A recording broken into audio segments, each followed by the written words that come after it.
Assalamualaikum warahmatullahi wabarakatuh. Halo semuanya, perkenalkan nama saya Salmi Fida, saya dari kelas 11 5. Di sini saya akan melampirkan atau memperlihatkan hasil media yang telah saya buat untuk ekonomi.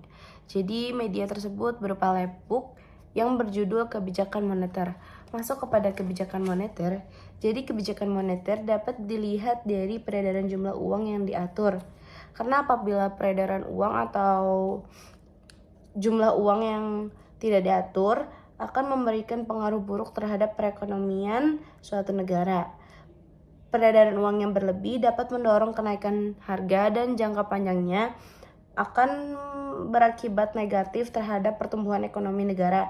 Sebaliknya, akan mengakibatkan kelesuan kegiatan ekonomi yang berdampak pada kesejahteraan masyarakat. Dan Bank Sentral atau BI di Indonesia yang berwenang untuk mengendalikan kebijakan moneter atau peredaran uang. Lalu ada 3 indikator stabilitas ekonomi makro. Yang pertama ada pertumbuhan ekonomi, yang kedua ada penurunan pengangguran, yang ketiga ada laju inflasi rendah atau kestabilan harga.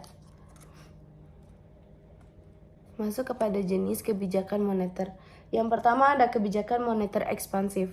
Kebijakan moneter ekspansif juga dikenal dengan easy money policy atau kebijakan uang longgar, yang dimana itu dilakukan untuk meningkatkan pertumbuhan ekonomi dengan meningkatkan jumlah uang yang beredar. Dapat diterapkan dengan cara, pertama, menurunkan tingkat suku bunga, yang kedua, membeli surat berharga pemerintah, yang ketiga, menurunkan cadangan wajib minimum, yang keempat, memberlakukan kebijakan kredit longgar. Selanjutnya ada yang kontraktif, itu adalah kebijakan uang ketat atau tight money policy, dilakukan untuk suatu negara yang mengalami resesi dan inflasi yang tinggi dengan cara menurunkan peredaran uang. Dapat diterapkan dengan cara, pertama, menaikkan tingkat suku bunga, yang kedua, menjual surat berharga pemerintah, yang ketiga, menaikkan cadangan wajib minimum, dan yang keempat, memberlakukan kebijakan kredit ketat. Dan yang terakhir adalah instrumen dari kebijakan moneter. Jadi yang pertama ada fasilitas politik diskonto. Yang pertama pengaturan tingkat suku bunga bank sentral. Yang kedua menaikkan atau menurunkan tingkat suku bunga. Yang kedua ada operasi pasar terbuka atau OPT.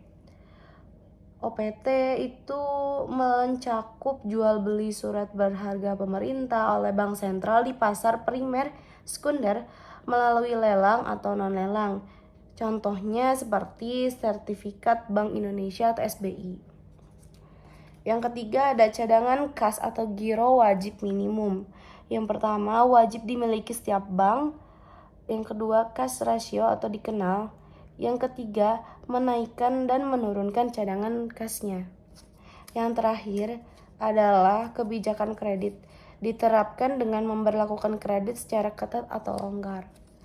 Baik, sekian dari saya. Mohon maaf jika ada kesalahan pengucapan ataupun kesalahan dari isi materi yang saya berikan dalam media ini. Wassalamualaikum warahmatullahi wabarakatuh.